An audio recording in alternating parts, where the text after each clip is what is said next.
Թե ինչպես եմ ծանոթացել իմ ապագա ամուսնու հետ, մաս 2, իսկ եթե առաջին մասը բաց ես թողել, կգտնես իմեջում։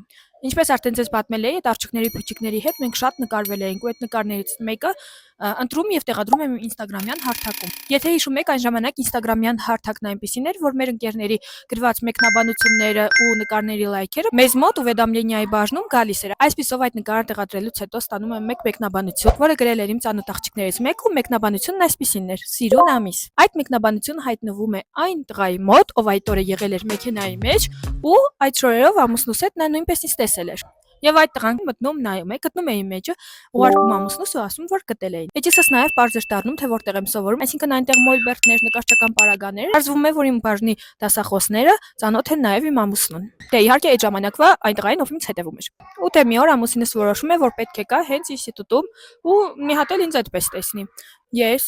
այդ օրը որոշում եմ, որ իմ կուրսում պետք է լինի մաքրության ժամ, ու քանի որ ես բարձրակրունկներով էի, 2 տոպրակ անցկացնում եմ իմ ոտքերին, կապում, իբրև չգիտեմ, կոշիկ, որ կարողանամ ավելի հեշտ գործանել։ Ու այդ ցելոֆոններով կապած ոտքերով միջանցքով քայլում եմ։ Ու ամուսինս ինձ այդպես տեսնում է։ Քանի որ այս հոլովակը նույնպես երկար ստացվեց, սպասեք մաս 3-ին։